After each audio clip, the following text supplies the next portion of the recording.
La Banque centrale des États-Unis, Fed, a abaissé mercredi ses taux d'intérêt pour la troisième fois d'affilée, une décision largement attendue par les marchés financiers mais marquée par l'opposition d'un nombre croissant de responsables.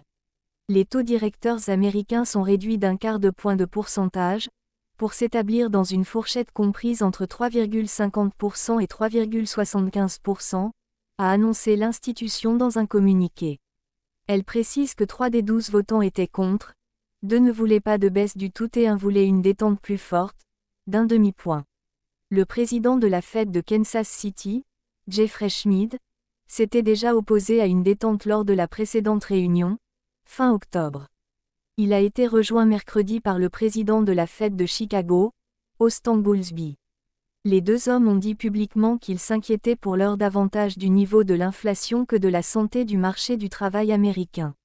Quant aux responsables en faveur d'une baisse plus forte, il s'agit sans surprise du gouverneur Stephen Miran, récemment nommé par le président Donald Trump.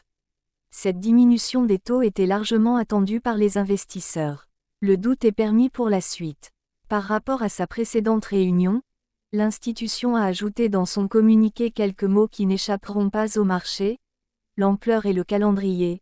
De possibles ajustements supplémentaires dépendra de l'évolution de la situation, est-il écrit. Les responsables de la Fed continuent de prévoir une autre baisse des taux d'intérêt en 2026, selon la médiane de leurs prévisions actualisées mercredi. D'après ces prévisions, les États-Unis pourraient connaître une croissance du produit intérieur brut (PIB) de 2,3% sur un an fin 2026 contre 1,8% estimé précédemment. L'inflation pourrait être alors aussi meilleure que ce que les responsables avaient auparavant imaginé, 2,4% contre 2,6% précédemment. Quant au chômage, il resterait au niveau actuel, 4,4%.